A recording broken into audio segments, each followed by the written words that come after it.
نذيرا وداعيا إلى الله بإذنه وسراجا منيرا اللهم صل وسلم على سيدنا محمد وعلى آله وأصحابه وقرابته وذرياته أجمعين أما بعد فيا عباد الله أوصيكم وإياي بتقوى الله فقد فاز المتقون قال الله تعالى في القرآن الكريم أعوذ بالله من الشيطان الرجيم بسم الله الرحمن الرحيم يا أيها الذين آمنوا اتقوا الله حق تقاته ولا تموتن إلا وأنتم مسلمون صدق الله العظيم. Kita bersyukur kepada Allah atas curahan rahmat dan karunia-Nya yang melimpah. Salawat dan salam semoga disampaikan kepada baginda Rasulullah beserta para sahabat, para kerabat, para zuriat, juga para tabi'in, para syuhada, aulia, ulama dan salihin, dan juga kepada kita serta semua orang-orang beriman hingga akhir zaman. Seandainya ada di antara kita yang sedang kurang sehat, semoga Allah berikan kesehatan kepadanya. Jika ada yang sedang menghadapi masalah, semoga Allah berikan solusi dan jalan keluar. Apabila ada yang sedang ditimpa musibah, semoga Allah berikan kesabaran dan ketabahan kepadanya. Kita mulai pengajian pada malam hari yang berbahagia ini dengan sama-sama membaca basmalah. Bismillahirrahmanirrahim. Hadirin dan hadirat yang berbahagia, pendengar Salawatul Rahman, pendengar Radio Republik Indonesia, Radio Serambi, dan pemantau berbagai siaran yang saya hormati. Kita masih melanjutkan pembahasan tentang tanda-tanda kiamat. Tanda-tanda kiamat yang masih jauh. Termasuk sekarang nomor urut ke-57 dalam kitab Al-Arifi Nihayatul Alam, yaitu intisyarul kutub ghairul Quran, tersebarnya banyak karya tulis selain Al-Quran. Maksudnya adalah bahwa buku-buku selain Al-Quran tersebar begitu luas, dicetak dan dicetak ulang, dijual dan dibeli oleh banyak sekali orang, tiada henti-hentinya setiap hari. Sementara Al-Quran nyaris tanpa ada yang menyentuhnya. Itu maksudnya. Dia bukan karena banyak buku menjadi nggak baik, bukan itu maksudnya. Maksudnya adalah ketika Al-Quran tak ada lagi yang peduli, buku-buku lain mendapatkan penghargaan, pengagungan, pemuliaan dan sebagainya. Ini pertanda kiamat sudah sangat dekat. وهذا أيضا من علامات الساعة أن يزداد إقبال الناس على الكتب فتشترى وتطبع وتسوقها المكتبات أكثر من كتاب الله. Ini merupakan salah satu tanda kiamat juga, yaitu ketika perhatian manusia terhadap buku menjadi sangat besar. Buku-buku itu dijual, dibeli, dijual, dicetak, dipasarkan, disediakan di perpustakaan. Lebih banyak dibandingkan perhatian, penjualan, pembelian, pemajangan di rak-rak buku perpustakaan. Wa yashhadu lihadal hadis as-sabiq. Hadis sebelumnya sudah kita baca yang terkait dengan ini. Ujungnya adalah min iqtirabis sa'ati fil qaumi al-musa'ati wa mal musa'ah qala ma kataba siwa kitabillah. Di antara tanda dekatnya kiamat adalah adanya musa'ah. Apa itu musa'ah? Kata Rasulullah al-musa'ah. Lalu ditanya, ya Rasulullah apa itu musa'ah? Kata beliau, adalah ketika buku-buku dicetak selain Al-Quranul Karim, selain kitab Allah Subhanahu wa ta'ala. Kemudian nomor 58, zamanun yaksuru fihil qurra wa yaqillul fuqaha wal ulama. Di antara tanda kiamat yang lainnya, yang nomor ke-58 adalah datangnya suatu masa di mana pada masa tersebut banyak para pembaca Al-Quran banyak, tetapi sedikit sekali para pemaham orang yang paham terhadap Al-Quran. Sedikit para ulamanya yang pelantun ayat-ayat suci bertaburan dengan suara yang sangat beragam, dengan irama juga yang bervariasi, tetapi kemampuan dalam memahami Al-Quran menjadi sangat terbatas. Akhbaran Nabi sallallahu alaihi wasallam annahu min alamatis saati ay yaksural qurra wa yaqillal ulama.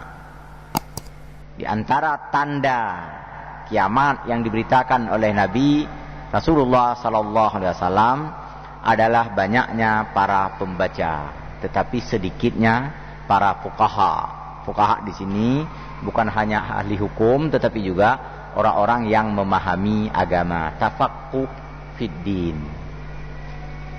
Tafaqquh fiddin adalah orang yang memahami, memperdalam pengetahuannya tentang agama, mulai dari memahami Al-Quran, memahami As-Sunnah, juga memahami hukum yang terkandung di dalam keduanya.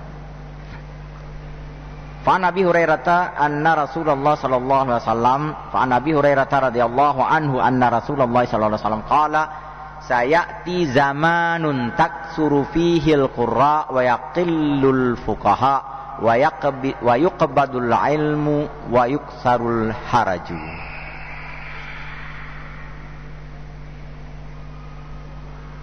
Akan datang suatu masa di mana di masa tersebut banyak sekali para pembaca, tetapi sedikit sekali para fuqaha.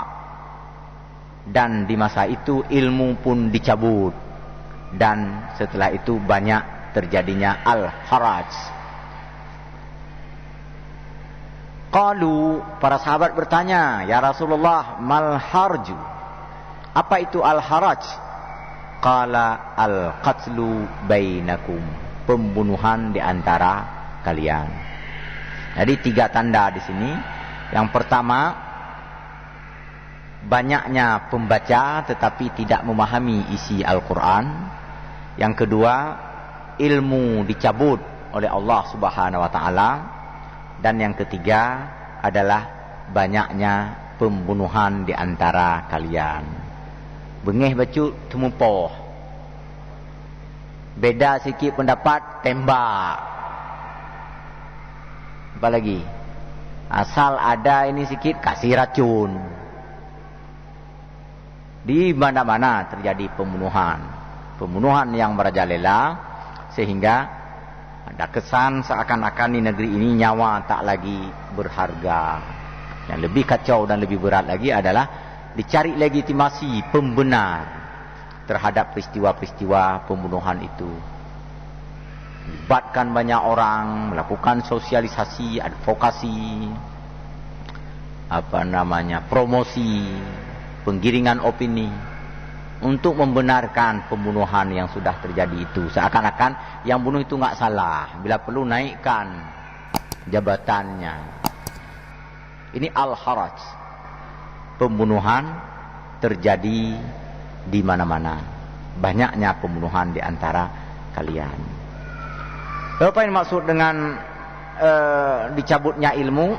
Nah, dicabutnya ilmu di sini adalah sebagaimana sabda Rasulullah sallallahu alaihi wasallam dalam hadis riwayat Abdullah bin Amar,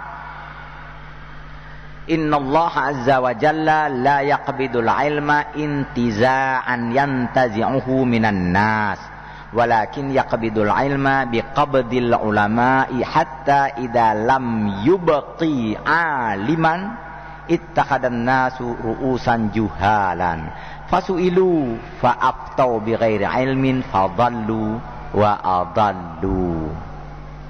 Rasulullah sallallahu alaihi wasallam bersabda sebagaimana diriwayatkan oleh Abdullah bin Amr, sesungguhnya Allah Subhanahu wa taala, Allah Azza wa Jalla tidak mencabut ilmu secara spontan.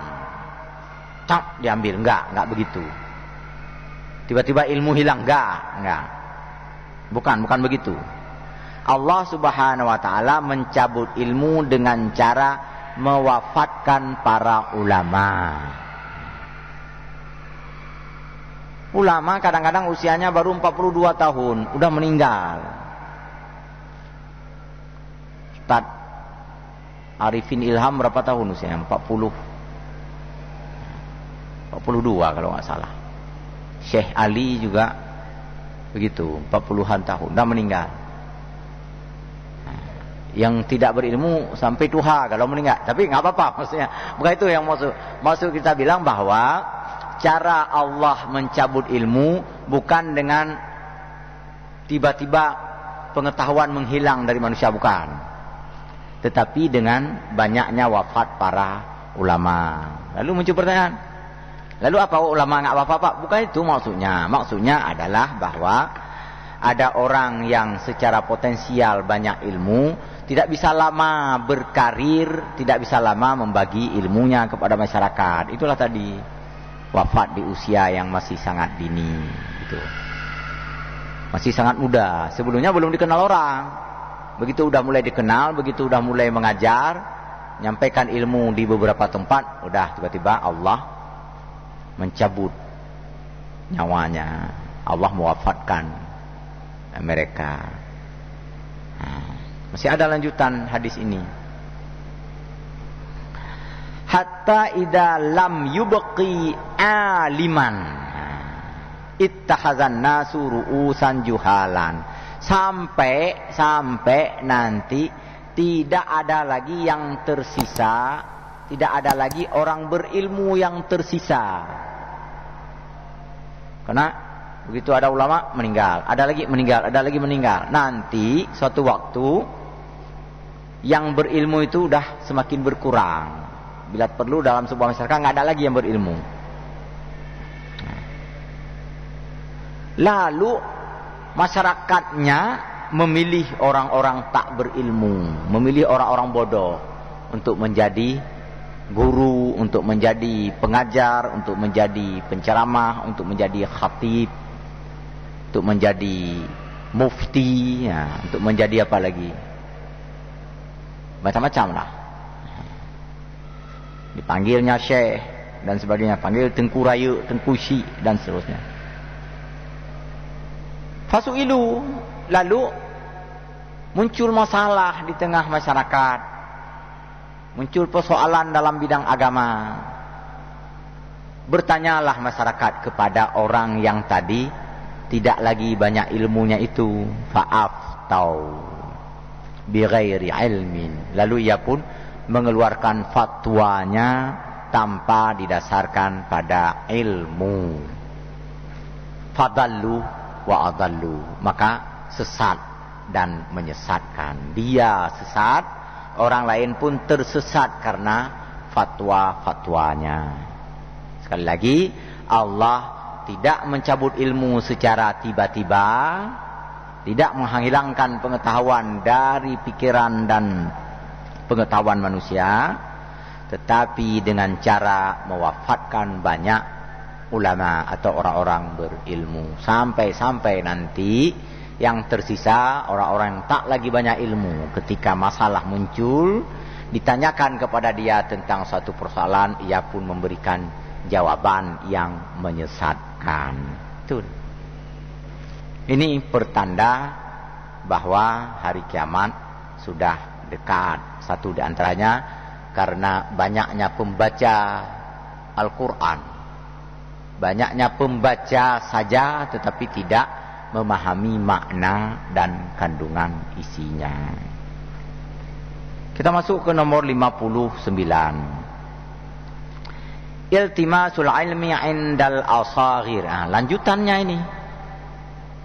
Orang-orang pun berkunjung ke rumah orang-orang yang sedikit ilmunya itu untuk belajar pada orang yang sedikit ilmunya. Jadi orang-orang yang mungkin tampilannya meyakinkan, atau mungkin sorbannya besar, jubahnya panjang, atau dipuja-puji, disebut-sebut, diangkat-angkat namanya, pelara yang gepecut umpamanya kan, lalu dielu-elukan, diagu-agukan oleh masyarakatnya, dibilang karismatik lah, dibilang ini, dibilang itu. Lalu datanglah orang ke tempat kediamannya, entah ke rumahnya, entah ke balainya, atau dayahnya misalnya, ada lembaga-lembaga yang dipimpinnya, datang orang. Untuk apa? Untuk menuntut ilmu. Kenapa? Karena memang nggak ada yang lain. Nggak ada lagi yang ulama-ulama yang betul-betul qualified, yang betul-betul mendalam ilmunya, sudah berkurang. Atau seperti pembahasan 2 pekan sebelumnya, sudah diputar balikkan fakta. Orang-orang baik dikatakan jahat, orang-orang jahat dikatakan baik, orang-orang berilmu dikatakan bodoh, orang-orang bodoh dikatakan berilmu. Masyarakat terkecoh karena kurang nalar kritisnya, atau lebih percaya kepada sumber-sumber tertentu, sehingga dia meyakini orang-orang yang bodoh ini dikiranya sebagai orang berilmu. Datanglah berduyun-duyun ke tempat dia. Nah, datang berduyun-duyun, macam-macam diajarkan oleh orang yang sedikit ilmunya itu. Dulu kami melakukan penelitian di Banda Aceh dan sekitarnya. Balai-balai yang didatangi banyak orang, pesantren atau dayah yang banyak para santri datang, atau banyak para orang-orang dewasa datang belajar ke balai-balai tersebut. Apa yang terjadi? Ya, sebahagian besar, bukan sebagian besar, hampir semua memang dipimpin oleh orang-orang yang berilmu. Walaupun tidak terlalu mendalam ilmunya, setidaknya yang diajarkan itu ilmu yang benar. Walaupun sederhana. Cara salat, cara ambil wudu, kan sederhana, tetapi penting. Nah. Tetapi ada satu dua tempat yang pemimpinnya memang nggak punya pengetahuan sedikit pun dalam bidang agama, sehingga ia mengajarkan yang aneh-aneh kepada pengikutnya. Anehnya pengikutnya sangat fanatik. Dibesar-besarkan, dielu-elukan, dipuja-puji, dianggap wali Allah. Membaca Arab lanjut. Jangan tanya berapa juzuk hafal Quran. Jangan tanya, karena memang nggak hafal. Hanya beberapa ayat-ayat surat-surat pendek itu saja yang kaim dipakai dalam salatnya, dalam salat fardu yang diimaminya, itu saja. Tanya ayat tentang hukum, tanya ayat tentang warisan, tanya ayat tentang pernikahan, tanya ayat tentang akidah, ayat tentang keimanan, nggak paham, nggak hafal memang. Bukan hanya nggak hafal, nggak tahu pun ada ayat tentang itu. Tetapi sekali lagi pendukungnya, pengikutnya ini sangat fanatik. Apa yang dibilang dipercaya penuh. Lalu semua orang berbaiat kepada dia. Nah, setelah itu ada lagi perintah dia supaya membaiat orang tua masing-masing. Nah, mulai masalah. Jika orang tua tak mau baiat, itu berarti orang tua Anda itu belum sebagai seorang Islam yang penuh. Mau runcik long kamu enggak? Baiat ke dalam kuburan. Maksudnya baiat di kuburan. Duduk di kuburan, panggil nama ayah, panggil nama ibu, lalu katakan, bacakan isi baiatnya. Saya berjanji atas nama karena Allah untuk berbaiat kepada ini, melalui ini, mengikuti ajaran ini dibawa oleh ini, dan seterusnya.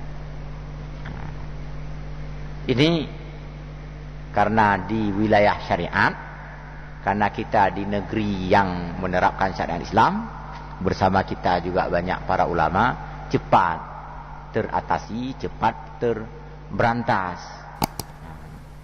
Pak Ibu pernah saya sampaikan kan, saya kan pernah pergi, dibawa orang, diajak orang ke beberapa daerah lain di negeri ini maupun di negeri-negeri yang lain. Fenomena seperti ini di tempat-tempat lain kayak biasa-biasa saja. Dilakukan oleh orang yang kadang-kadang tak patut menurut ukuran nalar kita. Pernah saya lihat misalnya, sudah pernah saya sampaikan ceritanya di sini. Ada seorang anggota wakil rakyat yang sangat terhormat itu sedang bersujud pada sebuah kuburan yang dianggapnya kuburan para wali. Menangis dia, ngomong dalam bahasa daerah dia. Saya nggak paham. Waktu itu belum ada HP untuk kamera-kamera sehingga nggak saya rekam, saya nengok aja. Menangis-nangis dia, menjerit-jerit di situ, meraung-raung dalam bahasa daerah yang dia gunakan. Apa yang diraung-raungnya itu? Dia minta supaya diangkat jadi menteri karena ada isu reshuffle kabinet. Nah, itu. Sekali lagi di negeri-negeri itu dibiarin aja seperti nggak ada yang persoalkan. Dari mana saya tahu dia minta menjadi kabinet? Dari pemandu saya, dari guide yang kami bayar untuk memandu kami melacak, mencari data dan fakta untuk keperluan penelitian. Belum lagi di tempat lain. Saya pernah sampaikan juga di sini atau guru-guru dan para ustaz yang menyampaikan, ada orang perempuan yang dulu awalnya adalah penjual bunga. Lalu karena krisis moneter anjlok usahanya, bertambah lagi dengan krisis. Selain krisis moneter sempat krisis politik, dulu ada demonstrasi besar-besaran di Jakarta sehingga asetnya sebahagian terbakar, sebahagian dijarah oleh orang, sehingga dia stres. Dalam stresnya itu dia berzikir-zikir sendiri. Dalam zikirnya itu tiba-tiba dia mengaku telah menjadi seorang nabi dan rasul. Perempuan. Lalu banyak datang pengikutnya, ratusan orang belajar kepada dia. Dia bacakan ayat-ayat suci yang baru dia terima. Dia mengaku dia terima dari Tuhannya. Anaknya udah mahasiswa, udah semester 7 kuliahnya. Dipanggil, disuruh pulang. Lalu dia menyampaikan ini kepada anaknya. Setelah beberapa tahun, anaknya dibaiat menjadi rasul penerus dia. Dan dia menurut pengakuannya sudah diangkat menjadi malaikat Jibril. Yang aneh sekali lagi, pengikutnya luar biasa banyaknya. Luar biasa banyaknya. Ratusan orang.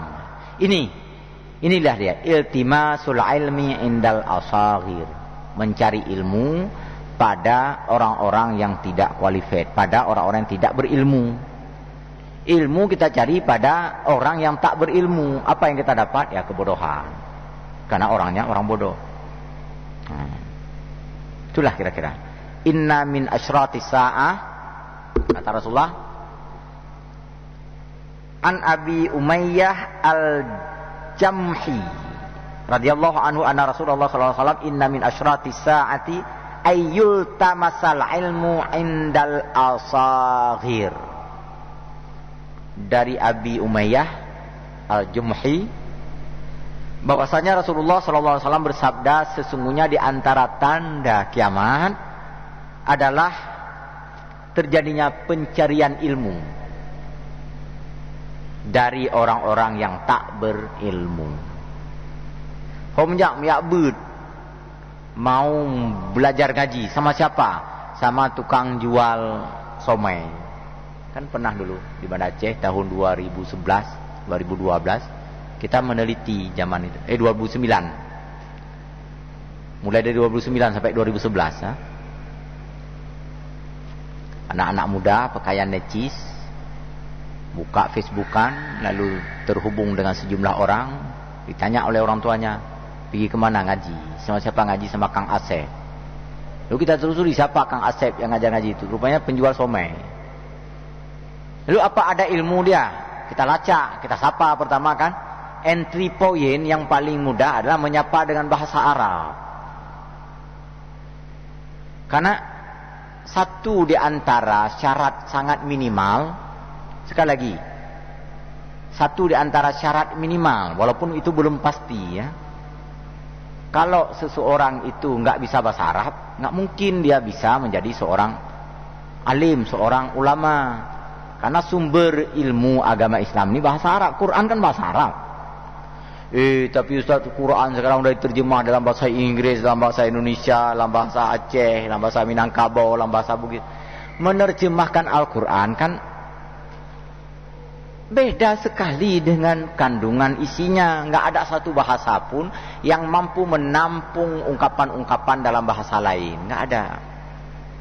Saya pernah sampaikan di sini, di dalam Al-Quran itu ada sejumlah ungkapan.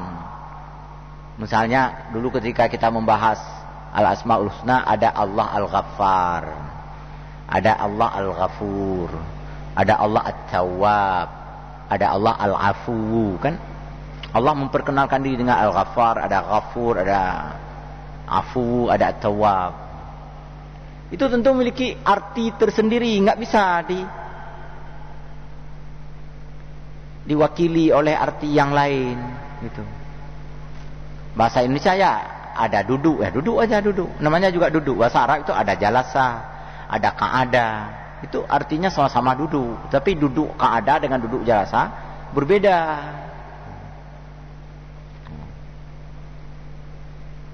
Al-Quran bahasa Arab. Bahasa Arab itu diyakini dan juga memiliki argumentasi serta dalil yang sangat meyakinkan. Bahasa Arab itu bahasa yang sangat rumit dan sangat sempurna. Ini diakui bukan oleh orang Arab, tapi oleh sejumlah pakar bahasa yang berperadaban berbeda dengan peradaban Arab. Misalnya ada orang ada orang Amerika, ada orang ya luar Arab lah, orang Jepang, Toshi, Hiku, Isuzu namanya misalnya. Ada orang Belanda, ada orang Indonesia. Banyak orang yang ketika belajar ilmu bahasa, belajar filologi, belajar semantik dan segala macam, setelah mereka pelajari, ternyata mereka temukan betapa luasnya, betapa sempurnanya, betapa rincinya, betapa detailnya bahasa Arab itu. Makanya kalau ada orang yang mengaku ulama tapi nggak bisa bahasa Arab, nah itu sulit untuk dipercaya, begitulah kira-kira. Ya itu tadi entry pointnya. Kita kalau melihat ada orang diikuti oleh banyak sekali orang, kita datangi saja dulu, kita sapa dulu dengan bahasa Arab sederhana. Kalau dia nggak tahu, berarti ada apa dia bisa mengajar begitu banyak orang. Kita tanya apa kerjaannya, mengkat somai. Oh, mengkat somai lagu. Bukan ini meremehkan profesi orang, bukan itu tujuan kita. Kalau orang alim lalu dia jual somai, nggak ada masalah. Ini dia cuma paling hafal bumbu somai, sedangkan bahasa Arab ayat Al-Quran nggak hafal. Nah itu soalnya. Ini yang terjadi di 2009 dulu kami teliti sampai 2011. Dipengaruhi anak-anak muda kita oleh si penjual somai yang nggak bisa bahasa Arab, juga nggak hafal Quran, ngaji pun terbata-bata. Nah, ini iltimasul ilmi indal asaghir. Kalau sudah ilmu digali dan dicari pada orang-orang yang tak berilmu, ini pertanda kiamat sudah dekat. Itu aja ringkasannya. Lalu yang ke-60, mautul faja'ati. Mautul faja'ati maksudnya adalah terjadinya kematian mendadak di banyak tempat, bukan hanya satu. Min alamati sa'ati allati dhaharat fi asrina kasratu mautil faja'ati wa huwal mautul mufaji. Jadi di antara tanda kiamat adalah ketika merata menjadi fenomena orang-orang meninggal tiba-tiba, begitu. Karena mati itu pada dasarnya adalah diawali, ada awalan, ada tanda-tanda kan, ada sakit sedikit misalnya. Ini enggak sedang nyanyi mati. Kan ada pernah tengok bapak ibu di TV atau di Facebookan atau di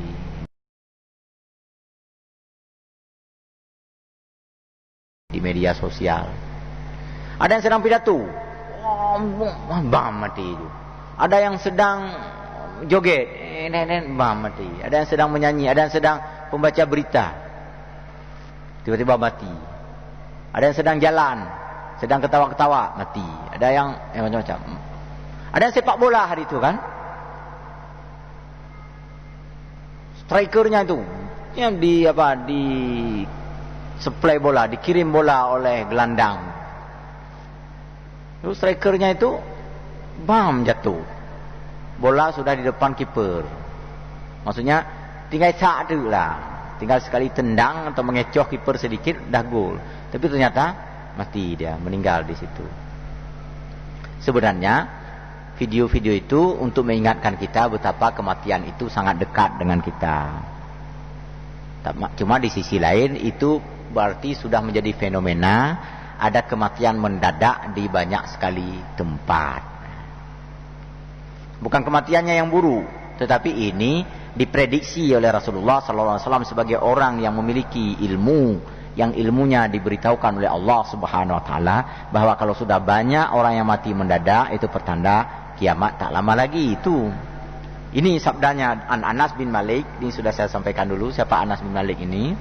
Orang yang sering sekali bersama Rasulullah, pembantu Rasulullah radhiyallahu anhu, semoga Allah meridainya. Anna Nabiya sallallahu alaihi wasallam kala, bahwasanya Nabi sallallahu alaihi wasallam bersabda, inna min amaratis saati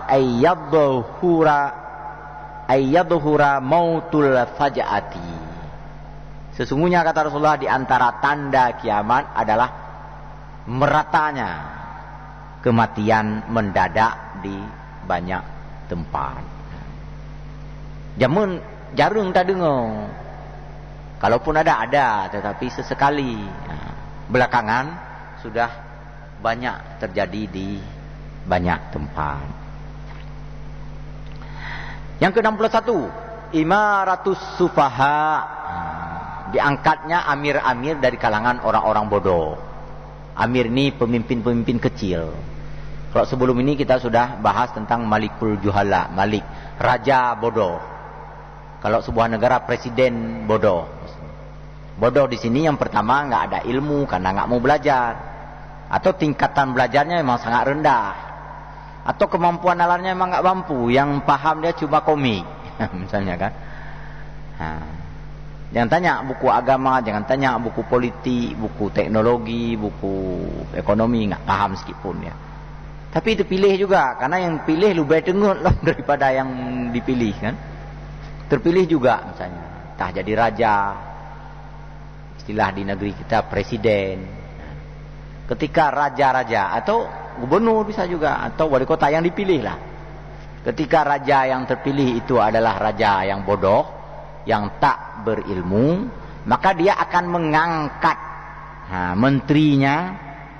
Kalau tingkat gubernur kepala dinasnya, kalau tingkat wali kota juga kepala dinas SKPK, SKPA, badan dan instansi lainnya, juga orang-orang bodoh, nggak mungkin diangkat yang pandai.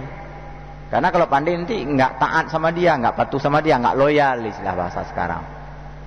Maka diangkatlah menteri, nah yang cuma tamat SMA, nah yang hana sekolah, nah yang macam-macam lah, nah yang hana lancar membaca, nah yang tulis nandro, begitulah gambarannya. Di semua lembaga, bukan hanya lembaga pemerintahan, di lembaga-lembaga non pemerintahan juga begitu. Di instansi, di kampus, udah rektornya misalnya nggak berilmu, dia cari dekannya juga yang paling tidak banyak ilmunya. Yang dekan cari yang ketua jurusannya atau wakil dekannya yang paling tidak banyak ilmu, yang paling bodoh di antara yang lain gitu. Jadi kalau ada 5 atau 6 orang yang cocok, jadi ke-6-6-nya, ke-10-nya nggak, dicari yang paling bodoh di antaranya. Supaya apa? Supaya loyal kepada dia. Karena kalau pintar nanti nggak loyal, lebih pandai dia. Kan lucu. Kerban ke ngembali ke, lebih cara nak buah daripada pimpinan. Maka dicarilah. Jadi itu yang terjadi. Jadi yang pertama tadi Malikul Juhal atau Malikul Jahil, berlanjut dengan imaratus sufaha, pemimpin-pemimpin atau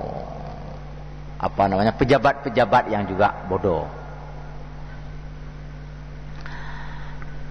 Salahu ammatin nasi bisilahi umaraihim wa fasaduhum bifasadi umaraihim. Pada dasarnya Baiknya sebuah masyarakat itu adalah jika pemimpin-pemimpinnya baik. Dan hancurnya sebuah masyarakat jika pemimpin-pemimpinnya hancur. Kacaunya masyarakat jika pemimpin-pemimpinnya kacau. Ada teori ini. Teori dari banyak sekali ulama.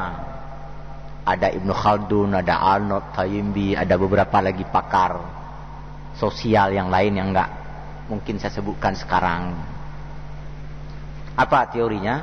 Teorinya adalah manusia itu representasi dari pemimpinnya. Bagaimana pemimpin, maka masyarakat akan mengikuti pemimpin itu, suka atau tidak suka.